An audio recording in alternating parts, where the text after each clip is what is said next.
आजम खान ने कहा कि समाजवादी पार्टी से मुझे कोई शिकवा और शिकायत नहीं है।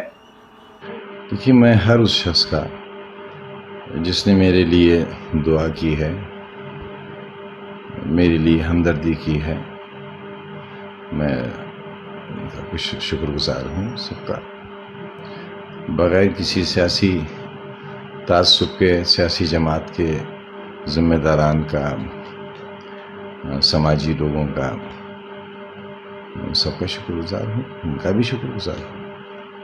मिलने आने की कोशिश कर रहे हैं, कई बार हम दूध की तरह भी अपने विधायकों को भेजा, कहना चाहते हैं? मेरी इत्तला में ऐसा कुछ है नहीं, मैं उस बारे में कुछ कह नहीं सकता। एक तो ज़िंदगी हर शहरी की सियासी ज़िंदगी है, और एक ज़िंदगी है कि वो कैसे महफूज रहे, उसकी नस्लें कैसे बचें, उनके अकाइद कैसे बचें, उनकी जहालत का मदावा कैसे हो। क्योंकि इन 70-75 सालों में इन सवालों पर कोई बहस हो नहीं सकी और कोई फैसला कुन बहस नहीं हो सकी। इस बार हम जैसे लोगों ने, चाहे जेल के अंदर हो या जेल के बाहर हो, पूरी ताकत झोंक दी, उसके बाद भी नतीजे अफसोसनाक रहे। तो एक फिक्र तो है कि आखिर बचाव का रास्ता क्या है। मुल्क के जो हालात हैं, सूबे के बिलखुसूस जो हालात हैं, आपसी रिश्तों की जो दरार है, गंगा जमनी तहजीब को सो कार्ड जिसे हम कहने लगे हैं, उस पर जो वार हो रहा है उससे कैसे रोका जाए, कैसे अमन और अमान कायम रहे, भाईचारा कैसे कायम रहे, रिश्ते कैसे कायम रहे, ये भी तो एक ज़रूरत है। अगर सियासी जमातें इसमें नाकाम रहें तो फिक्रमंदी तो होगी ही। तो क्या इससे पार्टी से आप कुछ इस्तीफा देंगे या इस तरह? नहीं, मेरे इस्तीफे का क्या सवाल उठता है, और मैंने इसमें अपनी या पराई पार्टी का जिक्र नहीं किया। मैं तमाम सियासी जमातों की बात ताल्लुक से कह रहा हूँ कि उन सबको ये सोचना पड़ेगा, वो चाहे कांग्रेस हो, बहुजन समाज पार्टी हो, समाजवादी पार्टी हो, तृणमूल कांग्रेस हो या और पार्टियां हो दूसरे सूबों की, उन्हें मुल्क के उन कमज़ोर लोगों के बारे में सोचना तो चाहिए। और मैं तो समझता हूँ खुद भारतीय जनता पार्टी को भी ये सोचना चाहिए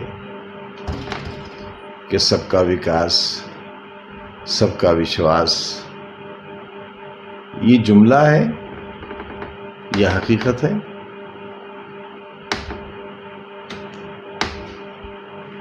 पार्टी की तरफ से आपके लिए भी ना कोई आवाज़ उठी ना उठी, इसको लेकर क्या कहेंगे? देखिए, मैं तो क्योंकि बहुत लंबे अरसे से जेल में रहा, अब जेल के बाहर क्या हुआ, सियासी माहौल में क्या हुआ, क्या हिकमतें रहीं, क्या मसलहतें रहीं, क्योंकि कुछ तो मजबूरियां रही होंगी, उस पर न मुझे कोई शिकवा है न शिकायत है, बल्कि अफसोस है इस बात पर कि बदलाव नहीं आ सका। वहाँ कहाँ कमी रह गई हमसे, हम भी सोचेंगे। आखिर हमारी नेक नियति में, हमारी वफादारी में, हमारी मेहनत में, दयानत में, ईमानदारी में, वतन परस्ती में कहाँ कमी रह गई जो हम इस कदर घृणा का पात्र बन गए, हम भी सोचेंगे। अब उपचुनाव है एमपी का, आपने इस्तीफा दे दिया, 3 सांसद बने, चुने गए, तो अब क्या रणनीति रहेगी? उपचुनाव जैसे होता है आपकी, तो जो पार्टी का हुक्म होगा और जो पार्टी फैसला लेगी वो ही होगा। मैं तो एक अदना सा वर्कर हूँ। नहीं, आप संस्थापक सदस्य हैं। मैं भूल गया था, माफ़ी चाहूँगा। आपने याद दिलाया तो याद आया कि हाँ, मैं रहा था उस वक्त, मैं उस वक्त था पार्टी में। तो क्या रहेगी नीति रणनीति? संसद चुनाव उपचुनाव के लिए करीब है क्योंकि मैं इस बारे में क्या कह सकता हूँ? मैं तो एक वर्कर हूँ, मुझे जो हुक्म होगा वो अपनी सेहत के एतबार से और अपनी परेशानियों और अपने मुकदमात और इन सब को देखते हुए, मसरूफियात को देखते हुए जो भी मैं खिदमत कर सकता हूँ मैं हाजिर रहूँगा। 23 तारीख से विधानसभा का सत्र शुरू हो रहा है, क्या क्या है?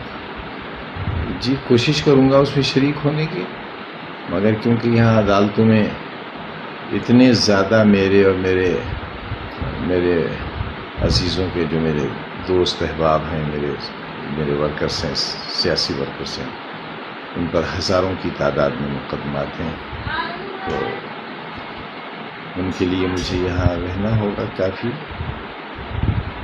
खुद मेरी तबीयत भी बहुत अच्छी नहीं है, तो अपने इलाज के सिलसिले में मुझे कुछ दिन रामपुर से बाहर जाना होगा।